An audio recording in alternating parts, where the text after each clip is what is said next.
we built the Real Clear Foundation with one purpose in mind, which was stand up Real Clear investigations, right? Okay. You know, our kind of contribution to the cause, just like ProPublica stood up something because I think they rightfully saw a market need because of the business that's out there with regards to journalism. I mean, you know, everybody kind of made a joke about it earlier, but it's like, yeah, you know, it's like listicles are not going to save our country and not going to save our discourse. You know, what we really need is good journalism, people who, you know, I don't want to, I think it's wrong to turn journalists into stenographers, but I know it's wrong for journalists to be activists, right? And to come up with something that, you know, hit that kind of middle mark that was necessary.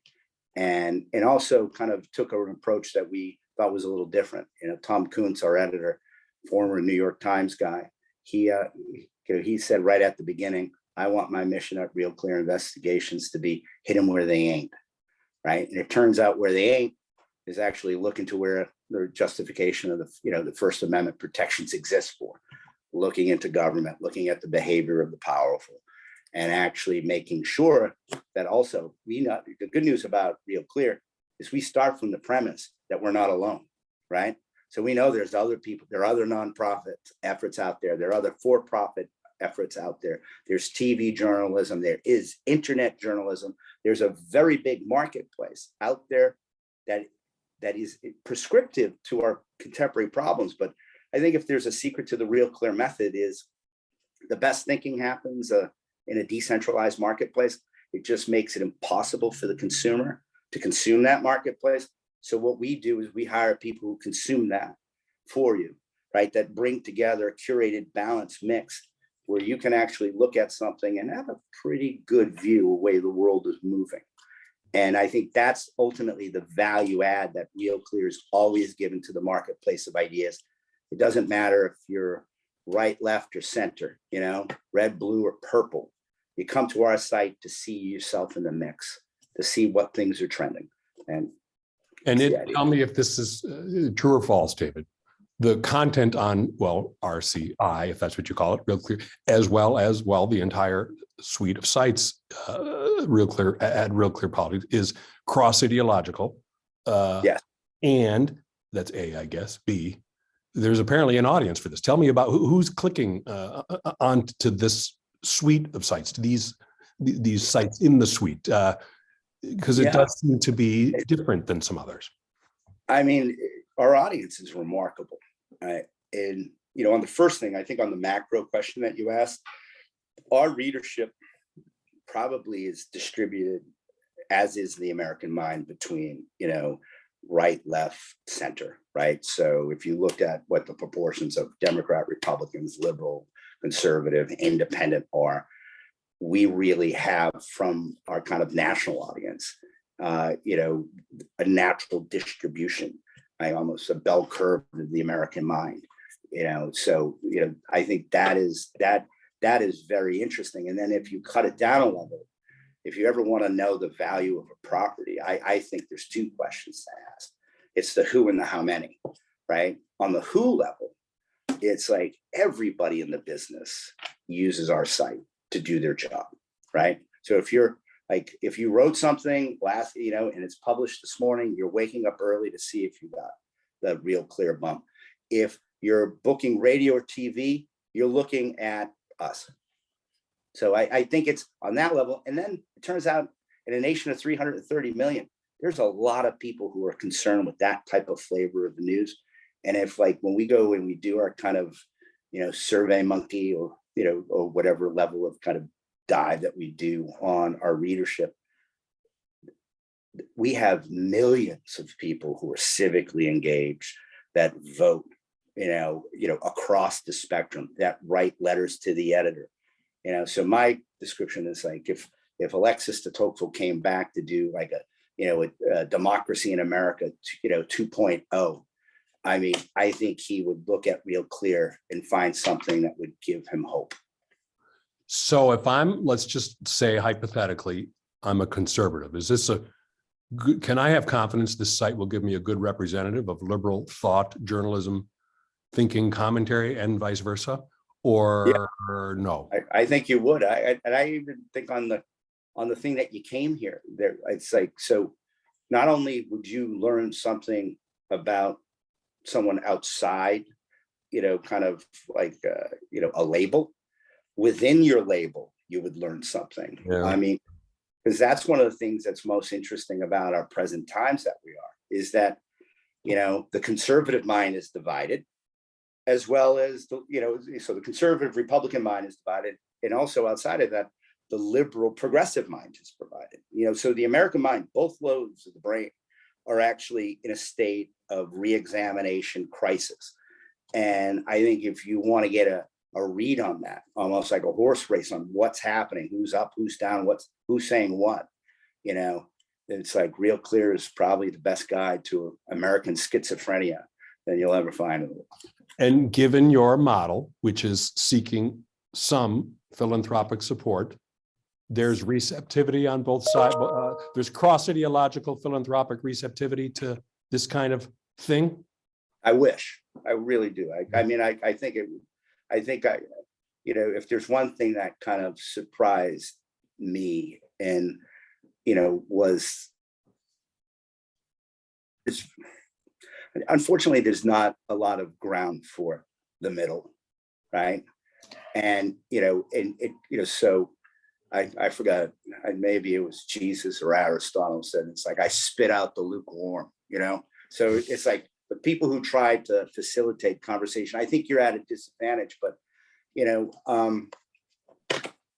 I would say, if you looked at it, because you asked the question, I'll give you the answer. It's like, I wish more liberals would be supporting our work, because I think our work deserves it, right? I think what we're trying to do deserves it. And if I could kind of express it in a way that I think people can understand it, is that in a healthy culture, a healthy politics, a healthy conversation, the differences between people should be of degree and not kind, right? So if you go back to kind of like Tocqueville, he separates everything, the love of equality and the art of liberty, the nature of equality, the art of liberty. And it's like, I think that, at our best, Democrats want to spend a little bit more, Republicans want to be a little freer, right? But it's like, at core, both of them believe in values that the other one might be carrying the weight on, but both of them share. And I think Real Clear's place in the world, its place as a foundation, its place as a media, is to try to get as close as you can to that then overlap of equality properly understood and liberty properly understood, and to give a fair accounting of the voices that add up to that. And I think, to give you a point, why do I think liberals should do more? I think there's a war within the mind of the Democratic Party between progressives and liberals, right? Once upon a time, like, what's the difference between the two? It's just not two labels. It's just not a change of brand.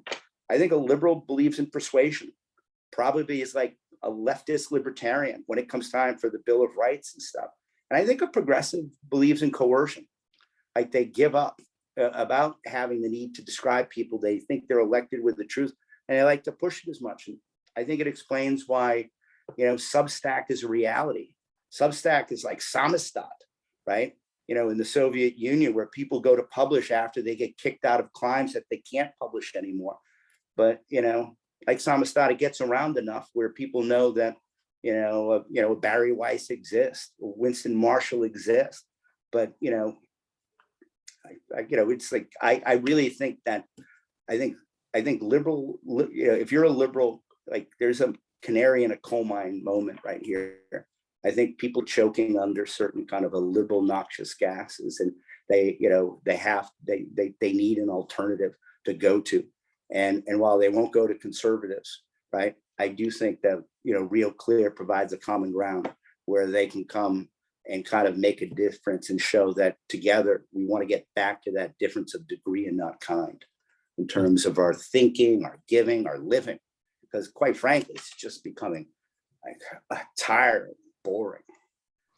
And then, just for fun, given your DNA, Manhattan Institute, Claremont, you got any comments? Talk about, Irish. Actual DNA. You know, do you have any thoughts you might want to share on? I mean, I don't know if it's you called it a war within liberal. I mean, there is disagreement within and among within conservatism and among conservatives. What do you think of all that? Where do you think it might be headed? And is is real? I think like the kind of liberal progressive divide. I think there is a conservative populist divide, and I think that the conservative mind is kind of going through its own type of self-examination, right? And again, so instead of going to going to Substack, well, no, I think Jonah Goldberg's on Substack, right? So it's official, right? My analogy still works. I like it when this stuff goes this way. No, but I think that Trump came forward and kind of I don't think he created it. He had enough kind of instinct to see it. I mean, I think there's a populist dissatisfaction, right? That's broad, that could lead to a Bernie Sanders, like, you don't give me Bernie, I'm voting for Trump.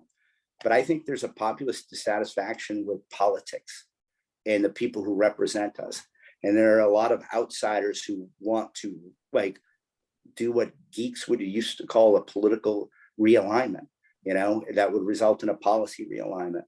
And, I think, that's going to work itself out, right? I do think that we're going to see the money, the philanthropy that's been supporting, what some people have called conservative Inc. I think they're going to have to re-examine where they're putting their money. I know folks are committed to the country.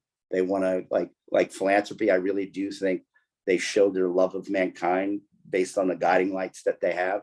But a lot of people have pushed things through institutions, right? And I think that those institutions, once upon a time, when I was back in the Manhattan Institute days, they were one of the only shows in town. Well, guess what? It's like everybody has their own version of Netflix, the right and the left. There are a lot of shows to watch, a lot of shows to support. And I think some people are going to do better than others. And I think the money will go that way, right? They'll look for, a philanthropist, I think, is always looking for consequence. They always want to see a bang for their buck. And I think that, the old game has been changed substantially. Like back in my day, it was, oh my God, the fax machine. And we're getting these faxes that are just changing everything. You got to be on the must-read fax. It's a different world right now. It's a different, complete world. And I do think it's a time for philanthropists to realize that, to recognize that, if the goal of this is actually to show your best love of mankind, you might want to kind of look around and assess, is this the best way to bring a philanthropic bang for your buck? Well, David, unless you tell me there's something I should have asked but didn't, I think that might be a good place to end. How's that for nudging you to not tell me I didn't ask something you want? But actually, I do think that's a good place to end. You're very good at this. All right. Okay, David, thank you so much. I totally appreciate your time. We might get you a Giving Review mug or something. Oh, I would appreciate that. Okay. But until then, I have a Palm Beach mug. I don't know if we don't have leaves on ours, but we'll work on it. Okay. All right. Thank you very much.